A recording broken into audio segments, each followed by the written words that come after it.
Chegando, povo.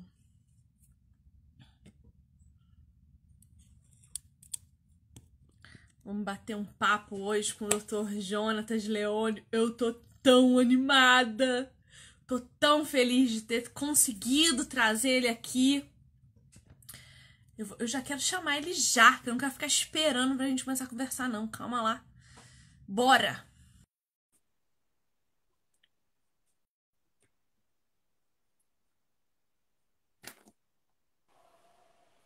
Querido! E aí? Você aqui! A alegria é minha, meu Deus do céu. Tava esperando ansiosamente esse dia. Deus, olha, eu tô há tempos, hein, namorando pra te chamar e ensaiando, vou, não vou. Falei, não, eu preciso desse homem aqui. Você foi um achado, doutor. Um achado nesse mundo da internet que as pessoas estão destilando coisas terríveis por aí. E eu fiquei muito feliz porque eu acho que a psicologia, a psiquiatria, o entendimento da psique humana é uma arte extraordinária e é um dom de Deus. O problema é que tá tudo muito humanista, tudo Sim. muito completamente fora daquilo que o Senhor criou. E aí, eu lembro que volta e meia nas caixinhas de pergunta eu brigava com o povo, que eu falava assim, nós precisamos de um psicólogo cristão. Nós precisamos achar alguém bom pra trazer aqui. E aí me indicaram você. E eu fui namorar teu perfil. Falei, vou ficar de olho nesse cara, ver o que esse cara vai falar de heresia a respeito de Deus. Vamos ver. E doutor, que bênção te achar. Que Ai, que coisa bom. deliciosa. Você fala de medo a partir da Bíblia. Você fala de emoções, sentimentos, tudo a partir das escrituras. Eu fiquei completamente apaixonada. Falei, e agora como é que eu vou chamar esse homem para fazer uma live comigo? Né? Eu sou uma gotinha no oceano, Coitado. mas graças a Deus você tem um coração humilde, manso e estamos aqui. Então seja muito bem-vindo, muito obrigada por ter aceito o meu convite. Imagina, eu fico extremamente honrado e quando a gente trocou as primeiras mensagens ali, né? Eu também fui já conhecer o seu perfil e fiquei encantado com a profundidade com que você trata as questões teológicas, bíblicas, espirituais, eclesiásticas e fiquei morrendo de vontade de bater esse papo com você. Já tenho aprendido bastante, consumido bastante coisa do seu perfil, da sua página e tava animado, já cheio de expectativa. Tenho certeza que vai ser a primeira de muitas conversas, se Deus quiser, para a gente poder cada vez mais ir trocando, aprendendo. E como você estava falando, né? A gente carece muito de um entendimento da mente, sendo que a própria palavra vai nos dizer que nós temos a mente de Cristo, né? Paulo escrevendo aos Coríntios disse, mas vocês têm a mente de Cristo. Então, se tem algo que a gente precisa entender sobre a mente, ou se tem algo que nós precisamos entender sobre nós, é sobre como funciona a nossa mente, porque o processo de conversão é esse processo de renovação da mente, esse processo de entendimento, de renovação de entendimento, para que a gente possa experimentar a boa, agradável e perfeita vontade de Deus, né? Então,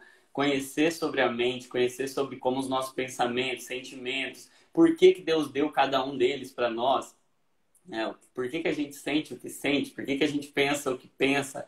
E o conhecimento a respeito da nossa mente vai libertando a partir do conhecimento de Cristo, né? Que sabe muito bem como fazê-la cumprir o propósito dela, né? Então, estou muito feliz, estou animado para o nosso bate-papo.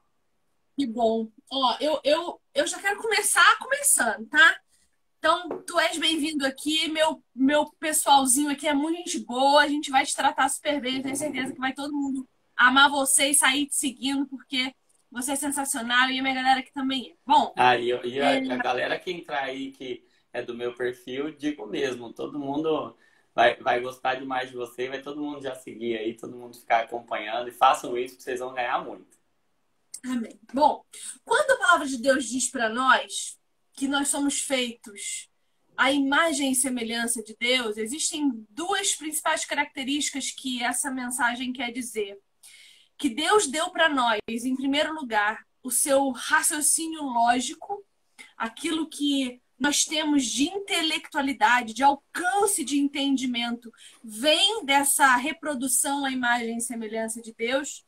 E também nossa moralidade, que está diretamente ligada àquilo que nós sentimos e àquilo que nós refletimos a partir do nosso meio. Então, o meu senso moral faz com que eu reaja de formas diferentes em diferentes circunstâncias. E eu acredito que quando há uma quebra dessa minha noção de moralidade, é que as coisas começam a ruir e a sucumbir. Porque eu começo a me relacionar de forma quebrada, de forma truncada com as pessoas, com o meu próximo. E aí, me corrija se eu estiver errada, mas como eu só sei pensar biblicamente, né? Então, pensando biblicamente, o que é a dependência emocional a partir dos mandamentos do Senhor? É idolatria. É você quebrar o primeiro mandamento de amar a Deus acima de todas as coisas, porque você coloca alguém ou alguma coisa acima de Deus, e imediatamente quebrar o segundo mandamento, que é não adorar outros deuses, coisas ou criaturas. Então, a gente quebra os dois primeiros mandamentos mosaicos de Deus para nós, que é amá-lo acima de tudo e não adorar outras pessoas. A gente faz isso, a gente adora. Deus já sabia que nós teríamos essa tendência à dependência emocional, porque quando ele diz lá em Gênesis, deixará pai e mãe, ele já está dizendo, olha, você vai ser dependente emocional dos seus pais, mas eu estou te dando uma ordem. Deixa os teus pais para trás, ou do contrário, você não vai conseguir gerar a família que eu te ordeno. Então, é muito interessante a gente perceber como a dependência emocional já era prevista, né? E é uma escravidão, é um pecado que nos escraviza. E a gente vai ver em Mateus 6:33 a resposta bíblica para isso. E aí eu estou dando toda a minha contribuição sobre esse assunto, não sei falar mais nada desse respeito, tá? Em Mateus 6:33 vai dizer assim para nós: buscai, pois, em primeiro lugar o seu reino e a sua justiça, e todas as demais coisas vos serão acrescentadas. Então, a resposta bíblica para a fuga da dependência emocional é buscar a Deus acima de tudo e de qualquer outra coisa, e buscar a justiça do reino e focar os olhos nos céus. Eu sei que isso na teoria é top. Doutor, como viver isso na prática? O que é, para a psicologia, dependência emocional? Que relação tem com a palavra de Deus e como sair disso?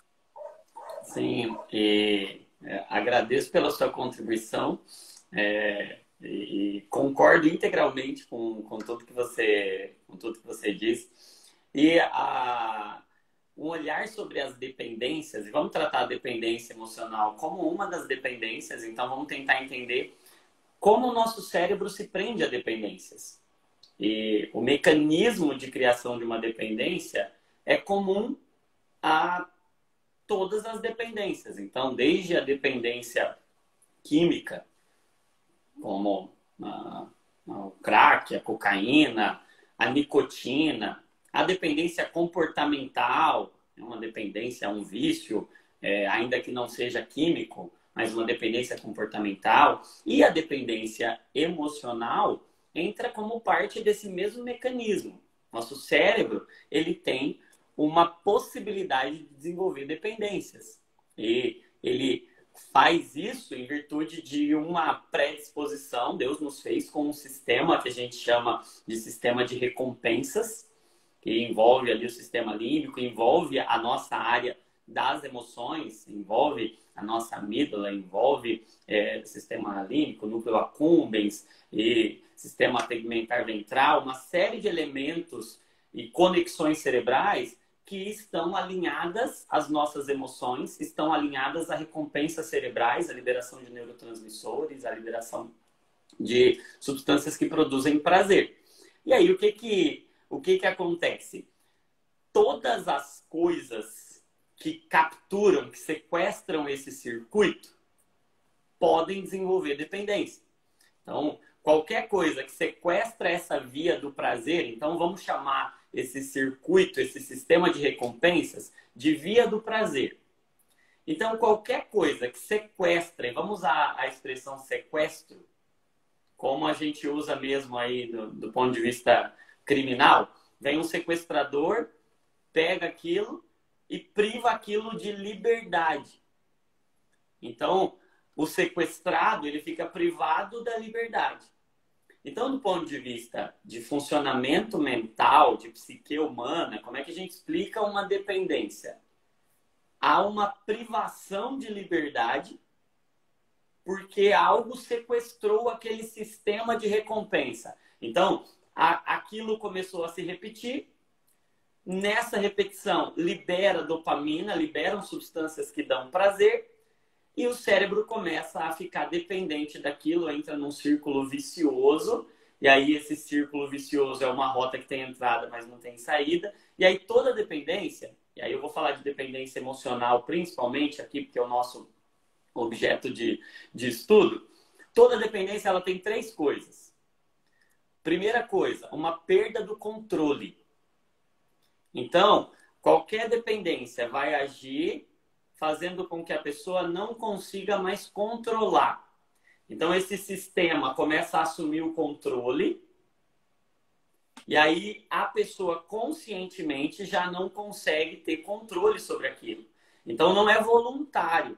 A pessoa não fica fazendo isso porque ela quer. Ela se torna dependente, ela perde o controle. Então, como que a gente vê isso na prática na dependência emocional? A pessoa está presa dentro de uma emoção, dentro de um relacionamento, de uma relação em que ela perde o controle, ela não consegue mais agir conscientemente, racionalmente, ela age baseada e governada pela emoção. Pensa no que significa dependência emocional. É você depender da emoção que aquela relação te gera, da emoção que aquela... Eu ia perguntar exatamente isso, porque a dependência emocional não é sobre alguém. É sobre o que aquele alguém gera em mim Exato. e que eu acho que preciso para viver, né? Exato. E a gente confunde muito. A gente acha que dependência emocional é depender de alguém. E a gente terceiriza essa responsabilidade para o abusador, por exemplo, para o relacionamento abusivo. Mas a raiz disso, por que a pessoa se submeteu a um relacionamento abusivo? É porque ela já perdeu o controle sobre aquela emoção e aquela emoção já governa ela. Então, em última análise, não é um problema do abusador, por mais que existam situações em que o problema é o abusador, a pessoa se tornou dependente de forma que ela perde o controle quanto àquilo e ela é governada por aquele sentimento, ela é governada por aquela emoção e ela não tem mais o controle daquilo, ela é controlada por aquilo. Então, você começa a ver... Por isso a gente vê que mulheres que são vítimas de um relacionamento abusivo, elas saem de um, entram em outro igual, Sim. entram em outro, porque elas procuram um padrão específico de comportamento no outro. Exato. Que alimente essa dependência que elas sentem. Exatamente. E aí a gente vê Jesus, como sempre, acertando que o problema está no coração. O problema não é o que entra, mas é o que sai do coração. A dependência emocional, se a gente fala de dependência química, o problema é a química. Se a gente fala de uma dependência de nicotina, o problema é a nicotina. Se a gente fala de dependência emocional, a gente não está falando de pessoas, a gente está falando de emoções. Então, em última análise, é uma dependência de um governo emocional. E aí, olha que interessante, porque eu falei que tinha três coisas envolvidas em toda dependência. Perda de controle, a primeira, então eu já não consigo mais parar, eu tenho dificuldade em dar um basta, porque é um círculo vicioso que me prende, eu não consigo encontrar saída, como o alcoólatra que não consegue parar de beber, como o fumante que não consegue parar de fumar, como o usuário de crack, de cocaína que não consegue parar de usar. E não consegue, tô dizendo dentro da dependência. vai conseguir, vai ser liberto. Mas dentro dessa dependência, se ele não fizer nada, ele vai continuar dentro desse circuito. Segunda coisa que toda dependência tem é a abstinência. E quando eu digo abstinência, eu estou dizendo sofrimento excessivo.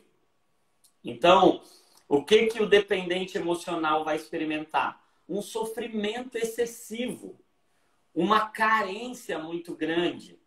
E aí, para o alcoólatra, a gente vai ver lá a tremedeira, o tremor, delírio, irritação, enjoo. Na dependência emocional, a gente vai ver essa abstinência na forma de uma série de comportamentos, sintomas, que a gente fala, caramba, essa pessoa ela não está batendo bem das ideias, ela está em sofrimento, ela sofre, ela chora, ela vive numa angústia muito grande. Quem é dependente emocional não é feliz.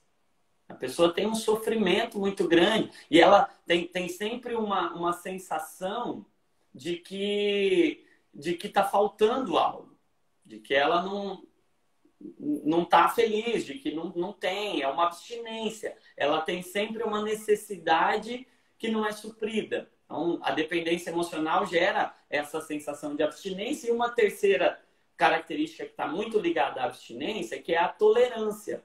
E o que é a tolerância em qualquer dependência? É a necessidade de mais.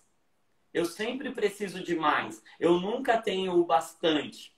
Então, por exemplo, o usuário de droga, ele vai sempre precisando de doses maiores para obter aquele prazer que ele tinha, aquela recompensa, aquela reação que ele tinha no início. Então, a dependência emocional também envolve uma tolerância, e aí a gente vai ver isso na prática na forma de uma falta de contentamento. Nunca é o suficiente, nunca é o bastante, nunca tá bom, tá sempre precisando de mais, tem uma carência muito grande, uma falta de controle quanto a isso. Então, perda de controle, um sofrimento muito grande, uma abstinência muito grande e uma tolerância, que a gente vê isso na falta de satisfação, na falta de contentamento. Isso também gera um escalonamento, né? Sim. Eu falo muito disso quando estou falando de consumo pornográfico. Eu começo com um tipo, não me satisfaz mais, eu vou para um maior, para um mais forte, um mais potente, até que aquilo me cause uma overdose e eu já não consiga mais, por exemplo, fazer sexo saudável. Né? Eu vou precisar viver a partir daquilo. Sim. A mesma coisa se eu começar a fumar crack. E hoje a chance de eu morrer de overdose é muito maior do que alguém que fuma há 10 anos e fumou o dobro do que eu, por causa dessa tolerância física, né? Agora, assim, se a gente for olhar para as escrituras, que é o meu campo de ação, o que leva uma pessoa a ser dependente emocional é a idolatria mesmo. Porque nós somos adoradores, nós buscamos sempre algo para adorar. Quando não estamos adorando suficientemente bem Deus, a gente vai buscar outras coisas para adorar. Na linguagem médica sua, como que tu traduz isso? Como que uma pessoa vira uma pessoa dependente emocional? Porque não é todo mundo que é dependente emocional. Ou é, ou cada um tem a sua dependência. Eu vou deixar para o final essa nossa conclusão. Se todo mundo é dependente emocional ou não. Vou deixar para o final. Da onde vem isso? A gente vai dizer, dentro da psicologia, da psiquiatria, que a dependência emocional é uma distorção do amor. Então, é o que vai ser chamado até de amor patológico. Então, a gente que tem nós cristãos que sabemos o que é o perfeito amor, a gente consegue entender também que se existe o perfeito amor, existe o amor imperfeito. E nas imperfeições do amor, é muito possível que a gente se perca na forma de receber e na forma de dar amor. Então, distorções na forma de ser amado e de amar conduzem à dependência emocional. Então, como é que a gente explica do ponto de vista médico, do ponto de vista da psique humana, a dependência emocional?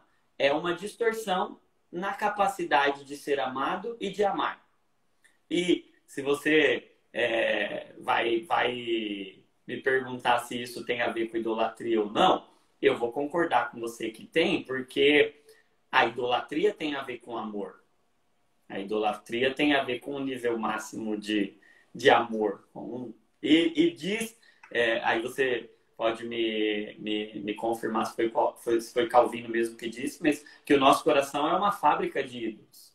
Então, é muito fácil a gente cair em idolatrias porque nós fabricamos ídolos, porque o nosso coração é uma fábrica de ídolos. E se a gente vai entrar em relacionamentos de amor, a gente vai estar muito propenso em se envolver em dependências emocionais, que são essas distorções do amor, que são amores patológicos, né?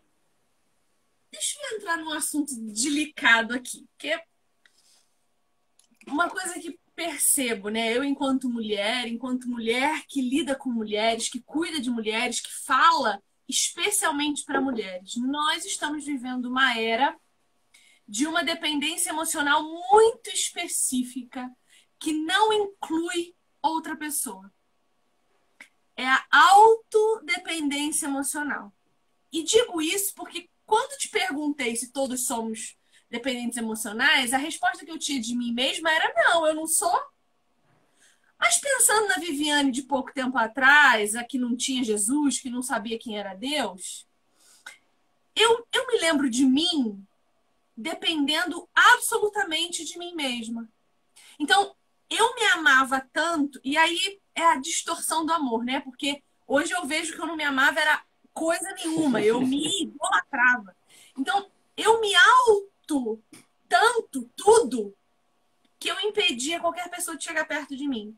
Então, eu era dependente da minha autossegurança, da minha autossatisfação, da minha autodefesa. Eu era dependente disso. Então, eu mantinha todo mundo muito longe para eu não ser afetada, porque já tinha sido magoada, ferida, a história de toda a humanidade, porque todo mundo vive isso. O que muda é a forma como a gente lida, né? Mas por medo, me barrerei por causa de uma autodependência emocional. E eu tenho percebido que nós, mulheres, por essa busca desenfreada de autossatisfação, realização, e seja lá o que nós estamos em busca, porque eu já não sei mais o que as mulheres estão buscando, nós estamos mudando completamente a nossa visão e nosso entendimento de amor. Por isso é tão difícil para nós hoje entender Deus. Como um Deus... Olha, eu demorei para chamar Deus de pai, hein? Eu demorei, hein? Porque eu falei, como que alguém pode me amar sem efetivamente que eu tenha feito nada? Porque eu sou muito maravilhosa. Eu tenho que fazer alguma coisa para ser amada, porque eu sou extraordinária, entendeu? Eu não preciso ter um amor gratuito. Eu posso merecê-lo. Eu tô falando alguma besteira, seu Não. Jonatas? Nós não estamos nesse limbo de solidão. A gente criou um buraco e se enfiou dentro. Sim. E a gente tá feliz, a gente acha que tá tudo bem. Então, a dependência emocional não necessariamente envolve outra pessoa. Pode ser a sua solidão. E aí você compra um bicho, adota um cachorro. Tô errada? Fala Não. alguma coisa em Tá. nome de Jesus. Você está certíssima. É que tinha dado uma pequena travadinha aqui, mas você está certíssima, porque é muito bom a gente ampliar a nossa visão sobre dependência emocional.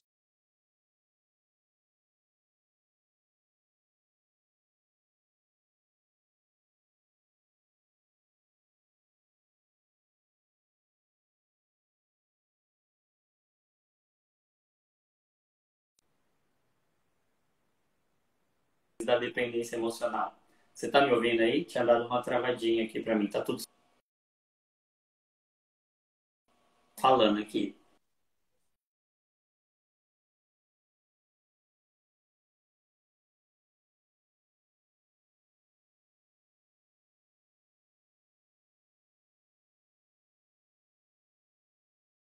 Ah, E que voltou?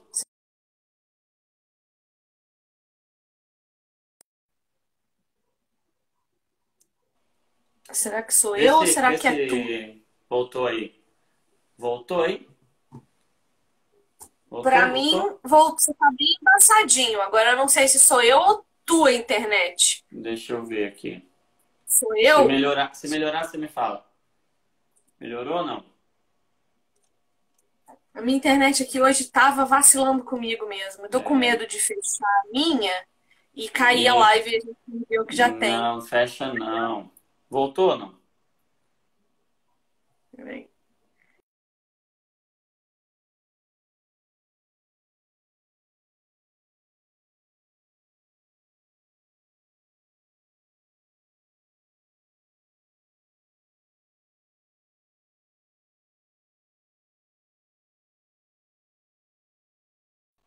E aí? Tá aí? Tá aí? Tá me ouvindo? Pois, tô. Eu desliguei o meu Wi-Fi. Tô no meu Nossa. 3G, sei lá quanto G. Porque a minha internet hoje tava Eu de tô no sacanagem. meu. Eu desliguei o meu Wi-Fi também, tô no 4G. Tomara que o 4G Então, não. então tô te ouvindo. Manda. Tá, Você aí, estava aí. falando de ampliar a ideia de dependência emocional. Sim. Porque é por ter uma visão muito fechada de dependência emocional que a gente é conivente com uma série de dependências emocionais, como você estava contando, né? De autoafirmação. A gente é conivente com uma série de dependências emocionais, porque quando a gente está falando desse sistema de recompensa, qualquer tipo de emoção que não é saudável e que não é bíblica e que não é benéfica para a gente, que sequestra essa nossa emoção, pode se tornar uma dependência emocional. A gente pode ficar preso nisso. Então, qualquer distorção da capacidade de receber e de doar amor pode se transformar numa dependência emocional. E aí as pessoas me perguntam com alguma frequência, né? Mas qual que é a diferença então entre dependência emocional e a renúncia do evangelho? Porque às vezes a gente está amando o próximo e a gente está se doando e a gente está se negando pelo outro e a gente está amando o outro e às vezes as pessoas perguntam, mas peraí, como é que eu sei que eu não estou sendo dependente emocionalmente de alguém e não estou sendo cristão? Porque ser cristão é amar o próximo, é amar o próximo como a mim mesmo, né?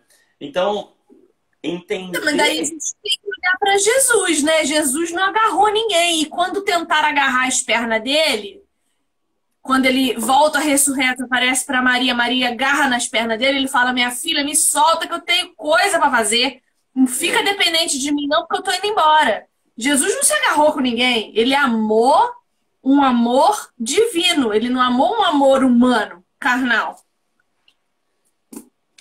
Exatamente, exatamente. E aí a gente entende quais são os níveis de amor que a gente deve entrar. E se a gente entende que a dependência emocional tem a ver com essa distorção do amor, a gente precisa aprender a ser amado e a gente precisa aprender a amar de forma bíblica. A gente precisa aprender como é que a gente ama de forma bíblica. Por quê? E aí eu chego a uma conclusão que todos nós fomos feitos para ser amado e fomos feitos para amar.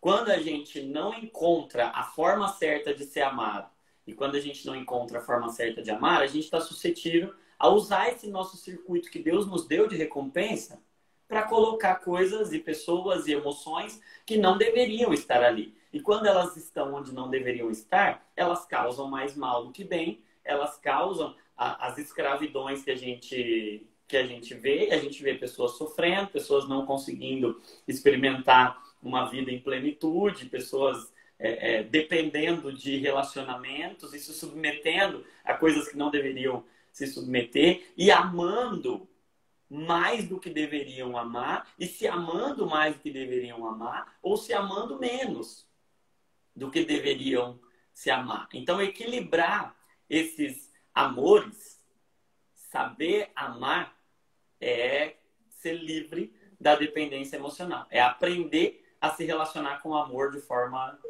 forma saudável, né? Eu acho que é esse o desafio, é isso que a gente vai aprender. É muito assunto para pensar, dormir pensando nisso.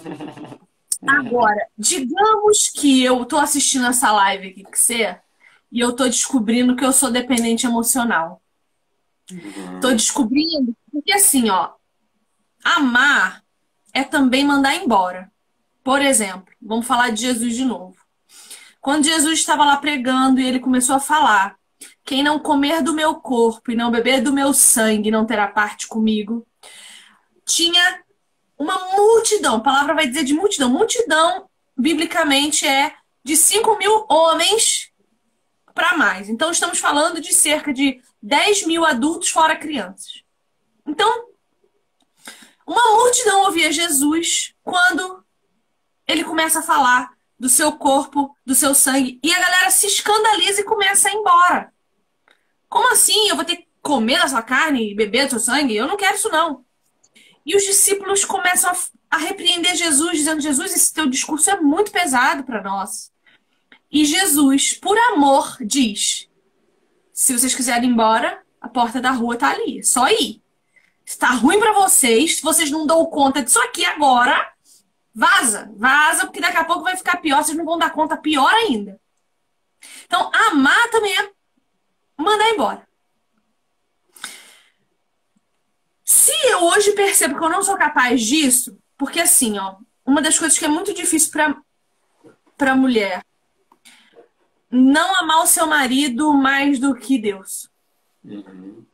Uma coisa que a vida já me ensinou é que se o teu coração é para ser do Senhor, se você é um eleito dele, está salvo, e começa a colocar outra pessoa no lugar dele, ele toma.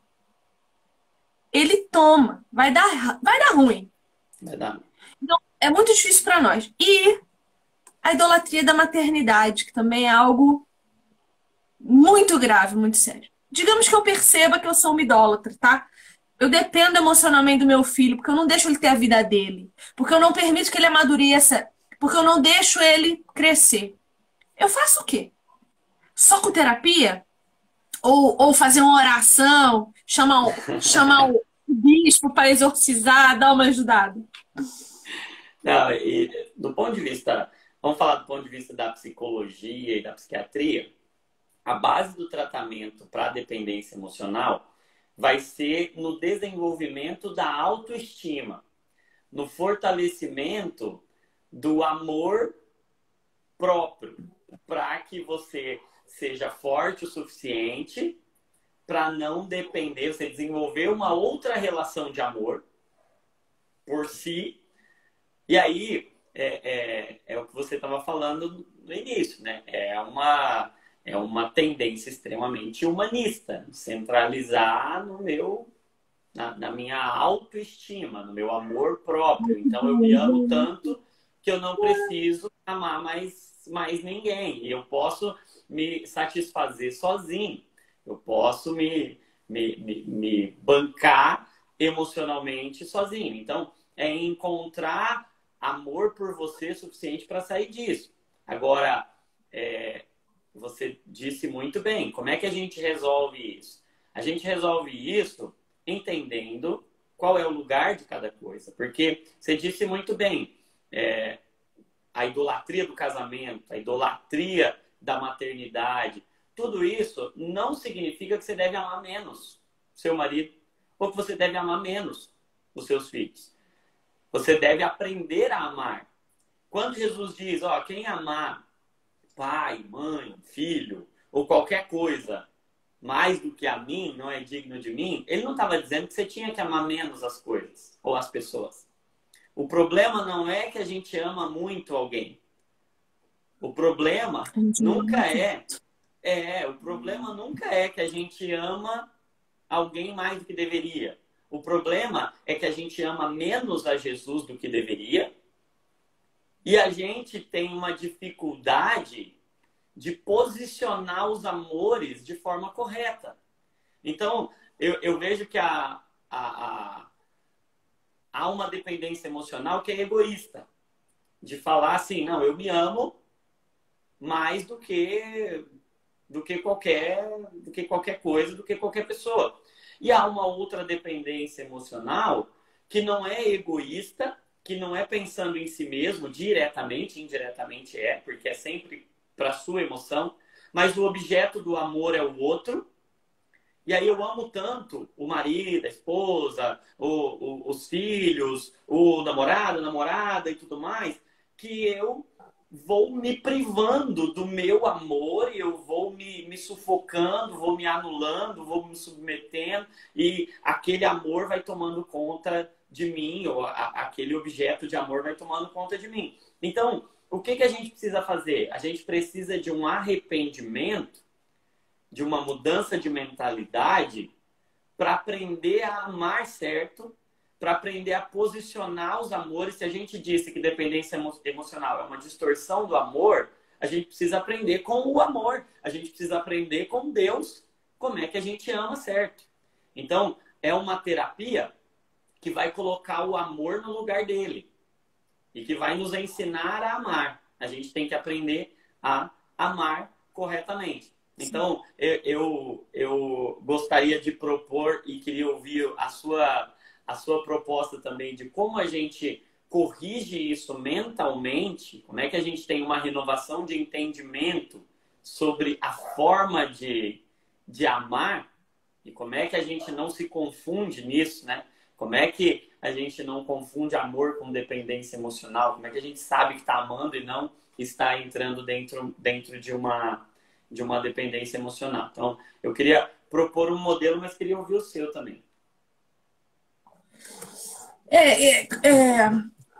Gostei que você falou do conceito de autoestima, porque eu tenho um conceito de autoestima bem definido, assim. Eu tenho pavor de autoestima. Eu acho que nós não precisamos nos amar mais do que já nos amamos. Porque até quando a gente se coloca como vítima de alguma situação, a gente está se amando demais. É tudo sobre o ego.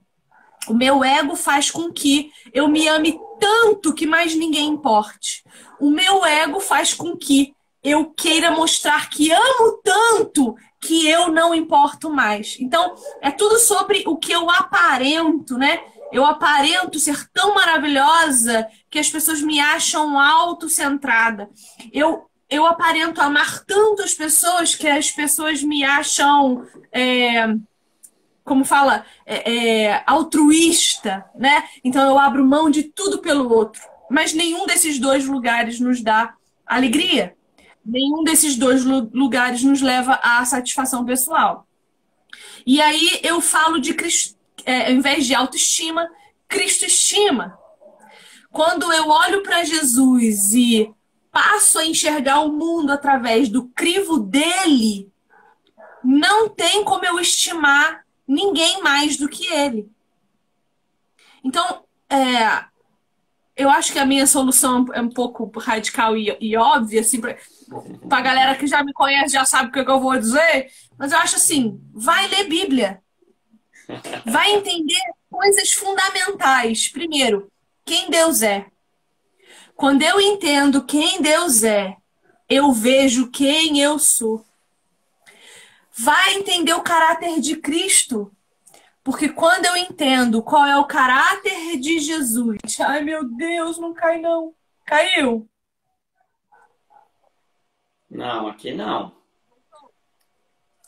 Então, quando eu entendo e como ele se relacionou com as pessoas, e a Bíblia fala de Jesus se relacionando com o homem desde o jardim. Então, quando eu olho para Jesus se relacionando com a humanidade, eu consigo exemplos. Ai, mas meu pai e minha mãe são divorciados. Ai, mas meu pai e minha mãe tinham codependência. Ai, meu pai era violento. Minha mãe era mulher que amava demais. Essa história toda. Todos nós temos uma história trágica para contar. Ninguém é tão especial assim que tem uma história de vida linda, perfeita, maravilhosa. Olhe para as Escrituras. A palavra de Deus dá exemplo de mulheres que agiram, se comportaram de forma cristocêntrica. Exemplos de homens que souberam o que fazer na hora certa porque o seu alvo estava em Jesus. Mateus 6,33. Busque primeiro justiça e prosperidade no Evangelho. Daí você vai conseguir tirar energia para olhar ao redor. Então, eu acho que a Cristo-estima é a resposta. Eu sei que a sua resposta vai ser muito melhor do que a minha, mas eu acho assim, Se tu não lê a Bíblia e tu não conhece Deus, que é a origem do amor saudável, o amor HP, o único amor que consegue amar de maneira agradável, boa e perfeita, se você não conhece esse Deus, não sabe quem ele é impossível que você se relacione bem com a criação. Qualquer que seja a criatura a que estejamos falando, né? Então, eu acho que a solução é leia a Bíblia e faça oração. Como Mas tudo na vida se resolve nisso. Hã? Não, como tudo na vida se resolve com essa fórmula básica, né? Sim. Mas sabe que partindo da ideia de que a questão fundamental é como é que eu percebo o amor, é como é que eu amo e como é que eu sou amado, eu vejo a solução para isso, eu concordo plenamente com você, né? Eu acho que a autoestima, falando do ponto de vista científico, né? A autoestima, ela pode resolver uma parte pequena do problema, mas ela vai causar um outro problema e ela não vai resolver a carência fundamental, ela não vai resolver o problema fundamental do coração. Ela não vai resolver a raiz do problema. Ela pode resolver ali, você depende do outro, então você troca por autoestima e você passa a depender de você. Mas você também é limitado, você também é falho, você também é pecador. E você vai ser cruel com você. E você vai ser o seu maior problema se você for desenvolver uma emoção a partir da autoestima. Você oscila. Você é vulnerável, você é pecador, você tem momentos bons e momentos ruins. Então, para você não ser um dependente emocional patológico, para você não cair nessa via de escravidão da dependência emocional, você precisa de uma fonte segura de amor. Você precisa de uma fonte pura de amor. Você precisa de um fiel. Você precisa de alguém que não oscile, que não tenha sombra, que não tenha variação. Então, eu exemplifico a dependência emocional assim, né? Imagina que eu tenho duas contas bancárias. Uma conta é fruto do meu salário. E outra conta é fruto de uma herança que eu recebi. E essa conta que depende do meu salário, depende do meu rendimento. Então eu vou lá e de tempo em tempo eu vou, saco, e aí eu vou lá e saco de novo. E essa conta, dependendo de como eu tô, tem momentos que tem o que eu possa tirar e tem momentos que não tem o que eu possa tirar. Dependendo de como é o meu desempenho, dependendo de como é o meu rendimento, de como são os meus